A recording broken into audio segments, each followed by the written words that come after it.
Let's try that again, folks. Good evening, good morning, good afternoon, good whatever time it is, wherever you are, whoever you are. Welcome once again to No Nerd Caliber, the show in which or in this case the folks at Nerd Caliber, talk about things of interest to us, a top tier list, if you would, which is usually related to some recent piece or upcoming piece of nerd entertainment.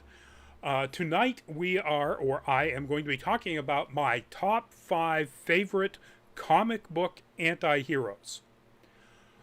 Dumb. Anti-hero activity and personality and so on. Creeper King, welcome back to the show. As it said in the description, we are talking about favorite comic book anti-heroes. I'm flying solo tonight. Sadly, other team members couldn't make it. So if you were watching the little bit of a teaser up front, you're just going to have to figure out who was going to be talking about Q and Shadow the Hedgehog and some of the others that won't be in my list. So, oops. Arsev, welcome to the show. Steve Minecraft. Okay. Anyway, so go to Overly Sarcastic Productions YouTube channel, look up the Trope Talk Anti-Heroes.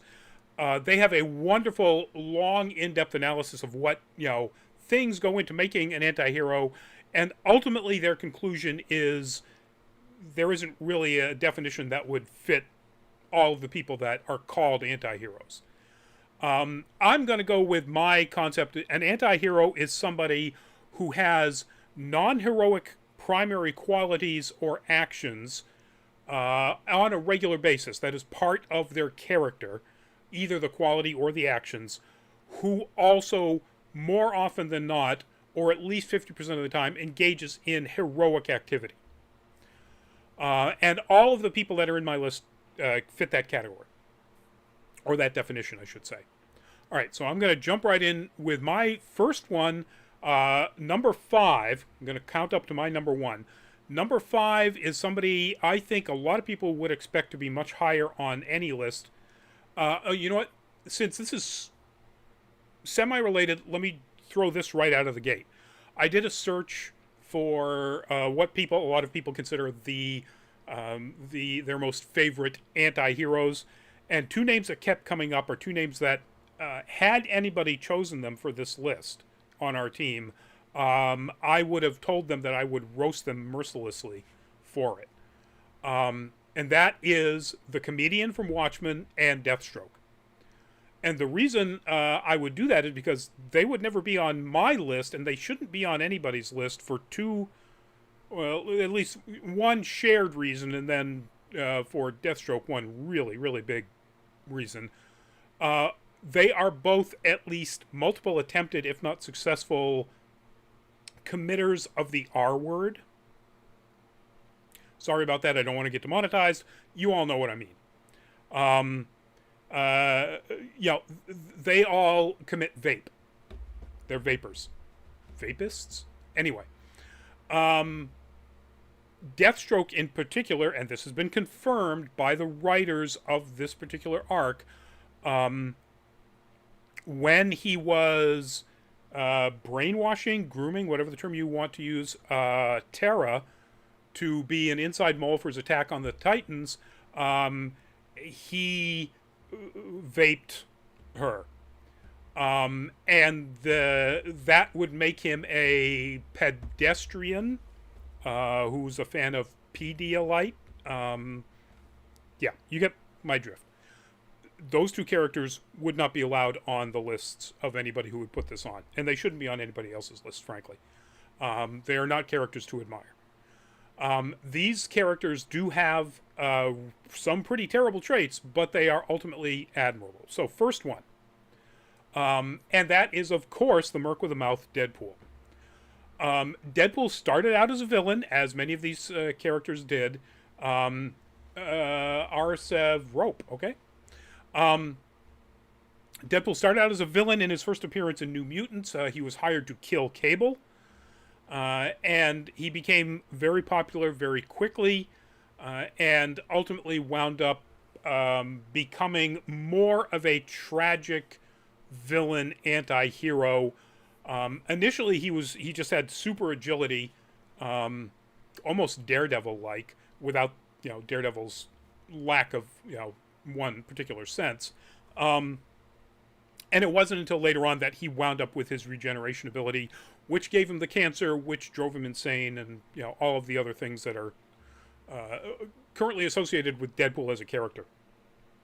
And since I mentioned Deathstroke, it is officially canon that he wasn't directly ripped off of Deathstroke, that Liefeld, in drawing him after Fabian, I'm going to mispronounce his name, I always do, Nicieza, wrote the character, created the character. But there's also pretty wide acceptance of the fact that it probably was a direct artistic ripoff. The name is a ripoff. They both say that. Liefeld says that Fabian looked at the character and said, "Wow, this is a ripoff of Deathstroke." And Liefeld said, "Hey, well, it's not, but we can at least rip off his name." And they riffed for a while and came up with Deadpool. One of the greatest examples of Deadpool's anti-heroic tendencies, I think, is the X-Force run, in which Wolverine, in an attempt to save humanity and the future and everything, convinces team member at that time, Phantom X, to kill young Apocalypse. And Deadpool quits the team over it. Because even knowing what that character could become, he hadn't become that yet. And that was too much even for Wade Wilson. If you get a chance, folks, I'm sure there's a collected, paperback or graphic novel or hardbound or something of that particular X-Force run. It's wonderful for all sorts of other reasons, but it's really deeply complex about the moral and ethical problems around, do you kill somebody you know is going to be worse than Hitler? So, that's my number 5. The reason Deadpool isn't higher is because at this point, Deadpool is pretty much a hero. He's a chaotic hero if we were doing D&D alignments. He's supposed to be lawful neutral, or chaotic neutral, I guess, but he is more like chaotic good, and has been for decades. So from that standpoint, he doesn't carry the characteristics of an anti-hero in my definition earlier nearly as much as some of the other people. But this next character really, really does. And it fits with the design of the previous one. And that is not Deadpool. I clicked on the wrong thing to send over to you folks. There we go. Let's go with Red Hood. The Jason Todd version. So DC's Red Hood, the character name actually started as the villain that became the Joker. Ran around in a basically a Tuxedo Tales type suit and a red dome, the kind of glass dome that the Rose was under in Beauty and the Beast, except it's red, completely red. Supposedly you can't see through it. Arserv, yes, his hood do be red. It truly does. And Creeper King, I take it Red Hood is one of your faves with that, oh yeah. So the reason I like this version is, one, it sort of ties those things together. Jason Todd was, you all know the story, but Jason Todd was Robin after Dick Grayson. Jason Todd was killed by the Joker in a horribly crass online, not online, because online didn't exist at then, phone-in poll by DC Comics of whether or not the Joker should kill Jason Todd or not. And everybody, the majority, a significant majority voted, yep, kill him off. And so they did. They actually wrote. They had. If you go back and look at this stuff, folks, it's amazing. They had the pencils for either vote ready to go, and they killed him off. Well, again, I want to make sure that I get this the name of the guy who brought him back correct. Judd Winnick. Wow, I don't know that writer's name at all. Anyway, Batman Under the Hood was a run in which a Red Hood character using that name and wearing a completely head-covering red hood came back to Gotham, and he started going after bad guys with extreme prejudice. Very much a Punisher-like character. If the situation called for it, killing the bad guys. Creeper King, it was so cool when Red Hood was referenced in the Snyder Cut. I don't recall it. I'm sure it's in there. I missed it. Unless you're referring to the damaged suit inside the Batcave, which I do recall. But that was also in one of the previous movies too. That was in Batman v Superman: Dawn of Idiocy, wasn't it? Somebody remind me of that or correct me on that. Or Creeper King, if you're referring to a different reference, please let me know. It might be something I'm not remembering. Anyway, so Jason Todd, it turns out, Under This Hood is in fact Jason Todd. He was resurrected using the Lazarus Pit, and he is out for extreme justice. Creeper King says it was in the dream sequence. Okay. Yeah, unless it's the Joker's reference to, the killing of a Robin, maybe. But again, fill me in if I'm missing that one. He is a prime example of my defining characteristics of an anti-hero. He is willing to do very non-heroic things, particularly against his mentor, or his original mentor, Batman. He is willing to kill bad guys. And fight against heroes. And this is another, in comic book, very common thing for an anti-hero to do.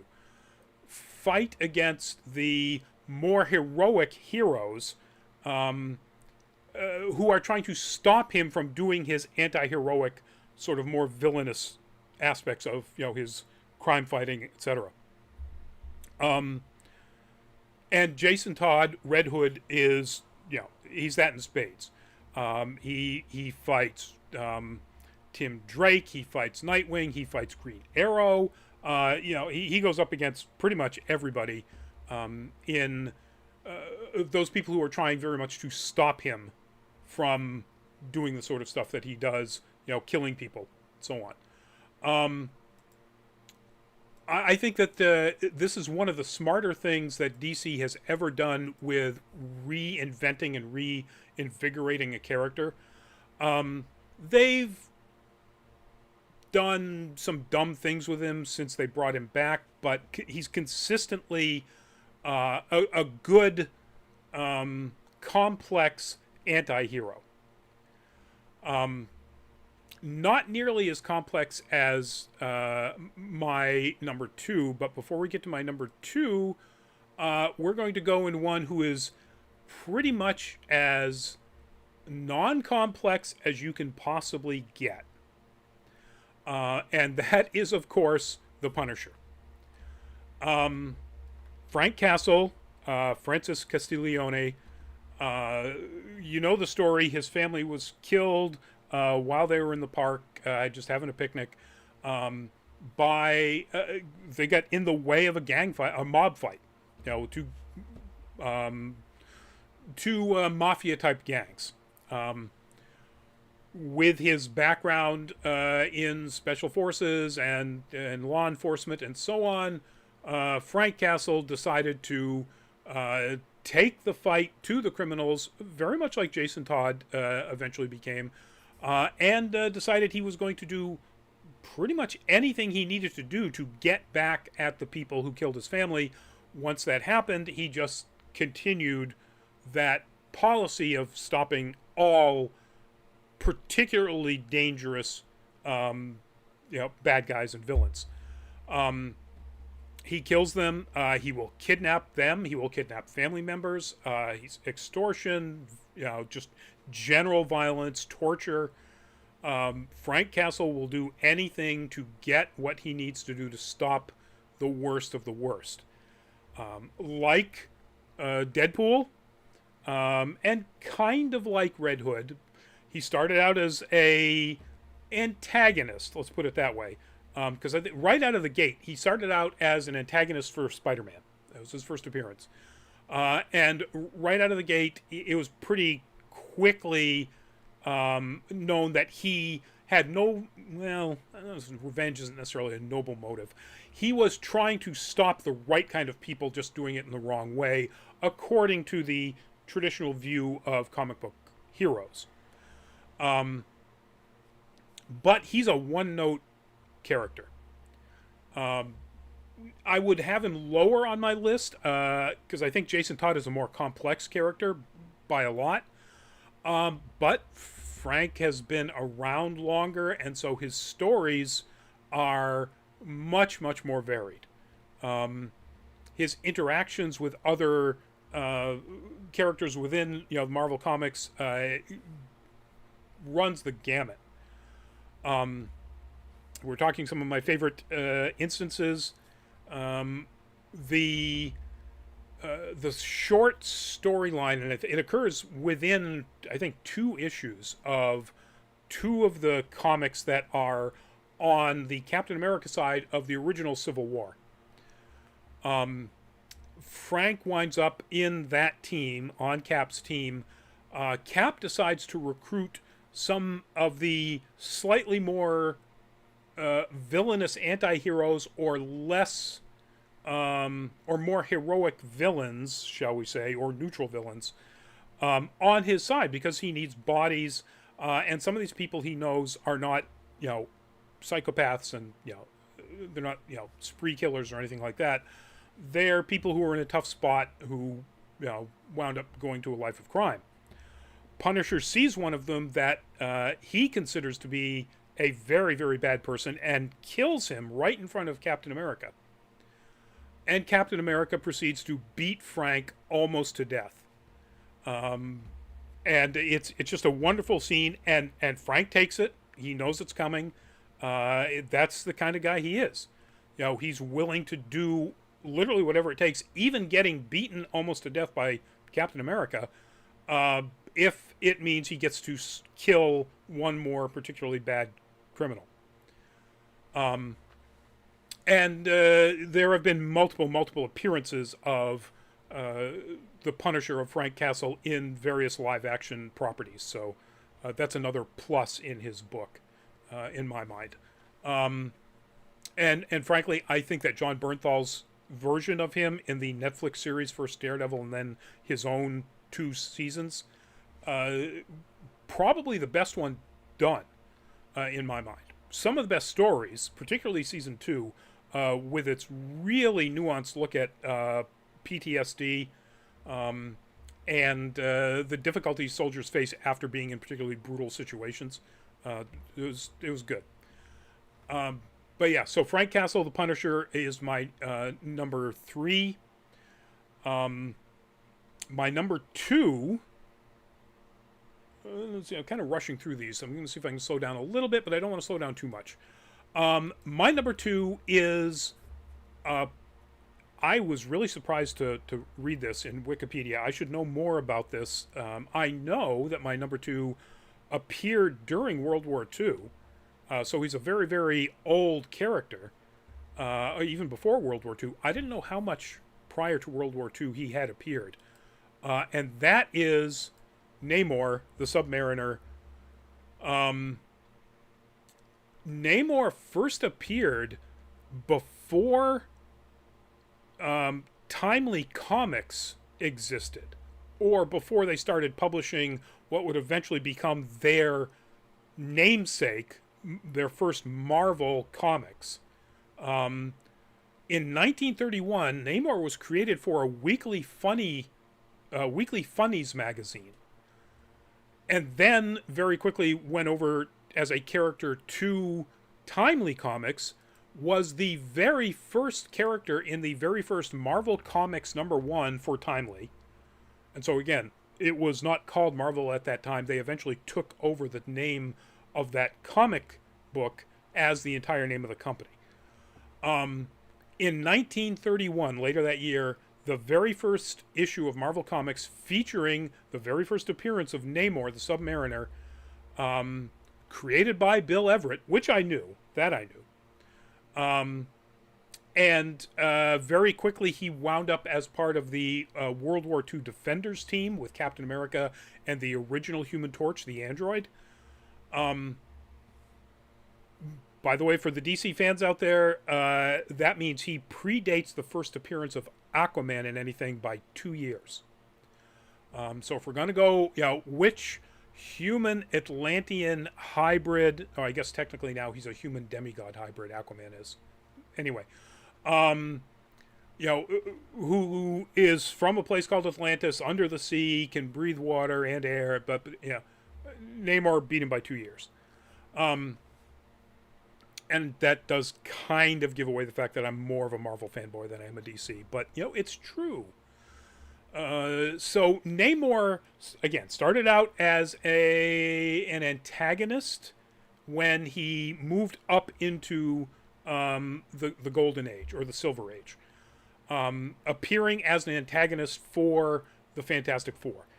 Not a great guy. He kidnaps Sue Storm because he thinks she would make an excellent Queen of Atlantis. So, yeah. It is more along the lines of a misguided, noble attempt at finding a wife than the R word, like the Comedian or like Deathstroke, who aren't looking for wives anyway. They're just looking for things to do that action to. But still, it's a pretty horrible thing, particularly viewed through modern lenses. So he starts out not great, and the fact that he kind of wants to conquer the surface world because they're polluting his ocean. That's also he's a wannabe conqueror. That part doesn't much change throughout the course of Namor's history. He pretty much obliterated Wakanda. The war between Atlantis and Wakanda is a huge part of the relatively recent canon of the Black Panther universe, or part of the Marvel Comics universe, and it did not end well for Wakanda. Despite that, he has been a member of the modern incarnation of the Defenders, just like he was a member of the original incarnation of that team. The modern incarnation coming about in the early 70s with the Hulk and Doctor Strange. So, big power hitters. And then eventually, Valkyrie and a bunch of other people joined on the team as well. Namor is, God, how would you describe him? He is the most haughty, stuck-up, privileged would be a good way to view him. He is the ruler of a more technologically advanced civilization than anything on the surface, possibly with the exception of Wakanda, except, Wakanda loses. And he fills that 100%. He's got, every bit of the privilege that you would expect, that you can currently see, actually, in many members of the British royal family and other places, but you would expect from, somebody back in the Middle Ages, a ruler thinking they have a divine right to rule. But he is also very noble. He does not he does not do things out of a venal sense or cruelty. He is brutal when he wages war. He wages all-out war, but he views that as part of, his nobility as a ruler. You try to execute a war as quickly as you can to save your own people. So Namor is probably one of the least likable, ultimately, of this entire list. There are plenty of people who just don't care for him. He's just too much of an arrogant asshole, to be blunt. I've always loved his solo stories. I liked him as an antagonist for the Fantastic Four. I think he filled that role very, very well. And since then, he has in fact been a member of the Avengers, the Fantastic Four. I'm sorry, I got the World War II team name wrong. The Invaders, the Defenders, an X-Man because a member of the X-Men because he is in fact a mutant, and of course the Illuminati, the super genius, superpower players. That included like Black Bolt and Reed Richards and so on. So Namor is definitely my number two. I started reading him. I had a copy of the very first Namor the Submariner when it was relaunched in the mid 1960s as for a solo title for him, and I loved it. I bought. He was one of my regular buys when I was a kid. So Namor, my number two. My number one, and this is gonna possibly be a surprise because a lot of people don't think of this character as a comic book character, but he absolutely was best known for that for well more than a decade. And that is Conan the Barbarian. And by the way, this is one of the fantastic prints by Barry Windsor Smith, the first artist on Conan, and in my mind, the best that ever drew Conan. Conan, of course, started out as a series of short stories by Robert E. Howard back in the 1930s, and was a very well developed, interesting, what they call low fantasy character. So high fantasy is Lord of the Rings and things like that, where you've got mostly very noble people fighting against whatever the evil is, and engaging in grand magic and warfare battles against the forces of evil in whatever land there. Conan was the son of a blacksmith, literally born in the middle of a battlefield, during a battle. As a teenager, engaged in his first raid on and destruction of a fort in a neighboring country, and was a thief, a pirate. You name a criminal activity, for the most part, related to generally taking from rich people. Conan was it, up to the point where to become what he eventually does in the later stories and the one novel that was written about him, the king of the biggest country in all of the Hyborian era lands, Aquilonia, by strangling the current king on his own throne. So he's a regicide. Conan was the anti-hero of anti-heroes. Then the fact that he robbed from rich, and whether they were merchants or in just nobles or temples, had absolutely nothing to do with Robin Hood-like nobility, because he never gave to the poor. He robbed for himself.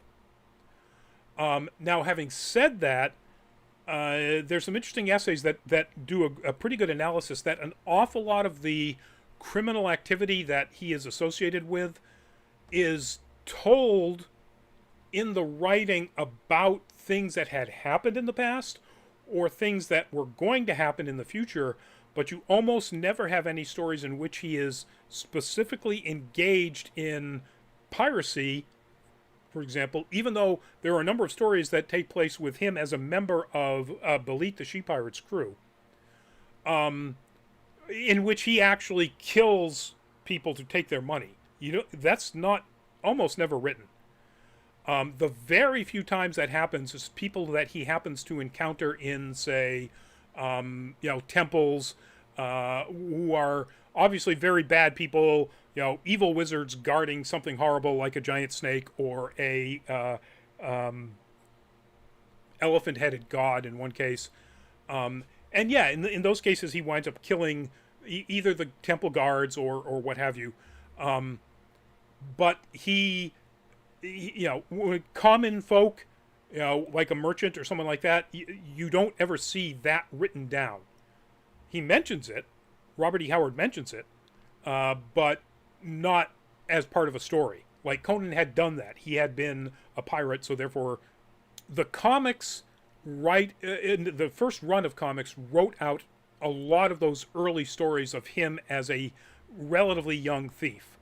And when I say relatively young, probably younger than 18. He left home at 15, according to the stories. And a lot of his early adventures are when he was there in his late teens.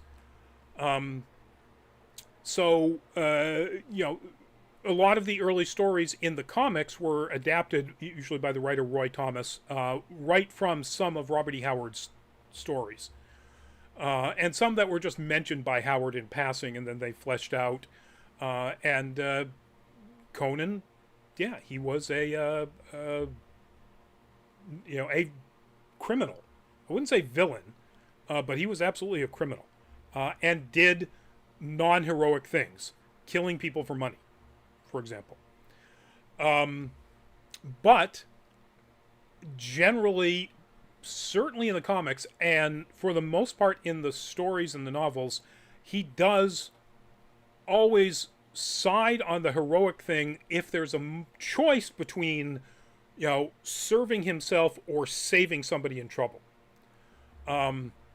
Generally a damsel in distress. This is the 1930s. Howard was from Texas. You can imagine what he wrote. To give him credit, Robert E. Howard also wrote some of the most amazing, powerful female characters, including Belit, who, in, supposedly Conan's own words, in one of the stories, Conan says something to the effect of, Belit would, make the decisions about, who to attack and where to go, and Conan said, she would use his strong sword arm, and point it in the direction of where to attack, and he was fine with that because it worked pretty well for him. So surprisingly forward-thinking for somebody in Texas in the 1930s. Writing low fantasy pulp fiction that involves not grand quests, but people trying to steal from temples, and fighting off giant apes and things like that. So Conan was one of my absolute favorite comic books growing up. Again, I had 2 copies ultimately of Conan #1, and just absolutely loved it. Gave it up for a little bit when John Buscema took over from Barry Windsor Smith as the artist, because I didn't like the reinterpretation of Conan so much. But the stories kept on being excellent, and so I went back into it. And then when, I can't remember the artist who took over for Buscema, but basically turned Conan into a bare-chested ape. Like a non-human jacked. Not just ridiculously jacked. I know plenty of people, my son is as jacked as John Buscema ever drew Conan. a award-winning strongman competitor and going on to the nationals next year. But the way the next artist who took over, Ernie something, and it's killing me, I can't remember his name. The way the next artist took over, I just hated the design. I hated the look. I hated the art style. And I dropped it for years and years. But I still love those Conan tales. I love the John Milius original Conan movie with Schwarzenegger. The second one, which was written by Roy Thomas, oddly enough, the original comic book writer of Conan for Marvel. Didn't particularly care for the second one. I think that says Strawberry Cow. Hi, welcome to the show. I'm just wrapping up. This is going to be shorter than usual, a little over a half an hour, because I'm solo, and so we don't have a bunch of people talking about their top 3 or 4, whatever the topic happens to be. So tonight it's just my top 5 comic book anti-heroes, and I'm already at my number 1, which is Conan the Barbarian. And then other live action, the Jason Momoa one, I like Jason Momoa. Let's put it that way. And that's about it, about that movie. So that is my list of comic book anti-heroes. Let's go down that list again. So Deadpool, my number 5. Red Hood, my number 4. Punisher, my number 3. Namor, my number 2, and this was a pretty close 2-1. And Conan the Barbarian, my number 1. So that's it, folks. Thank you all for joining me tonight, and thanks for being in the chat, everybody. That always helps when I'm running solo here, to have people in the chat commenting and just saying hi. Coming up this Thursday, well, tomorrow night we have Nerd Week Live. Which is our nerd news show. We do a roundup of nerd news that has happened over the past week between the last Tuesday show and this coming one. Already a bunch of interesting topics. I haven't seen a Blizzard update lately, so we might have, after 2 weeks straight, a Blizzard-free Nerd Week Live, but you never know. They could do something stupid again, or the workers could do something fantastic. Fingers crossed for that one. And our show on Thursday is our Full Fat Spoiler Chat, and our Full Fat Spoiler Chat coming up this Thursday is the animated series The Bad Batch on Disney+. I need to finish it, so that's what I'll be doing for the next couple of days. But tune in. I think we got a pretty sizable team for that one. We got a lot of Star Wars stands here amongst the Nerd Caliber family. And then, let's see, next Monday is Anime Octane, and we have not picked that topic yet. I kind of want it to be To Your Eternity, but that will actually have to wait for a couple of Anime Octanes, because it won't actually be finished for 2 weeks. But we'll have something ready for you for that particular episode. Creeper King, thank you. I think it was a pretty good list myself. There are so many that I could have put in here. I almost put Harley Quinn in here, and I think the only reason I didn't is that generally she's still not particularly heroic. So that makes her more of a villain protagonist.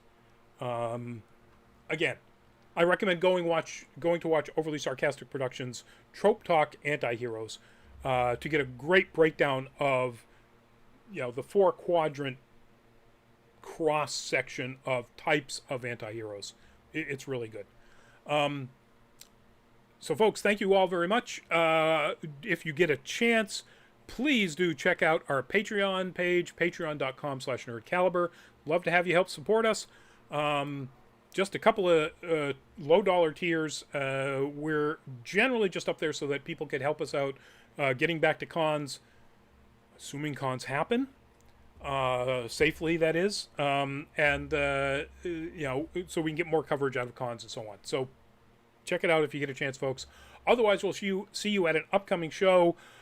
Please do be safe, stay safe, get vaccinated, and increasingly follow the mandates of wearing masks because, you know, Delta back and it ain't good. In the wise words of Samuel L. Jackson, may the force be with us all. Well said, Creeper King. And on that note, couldn't have done it better. Good night.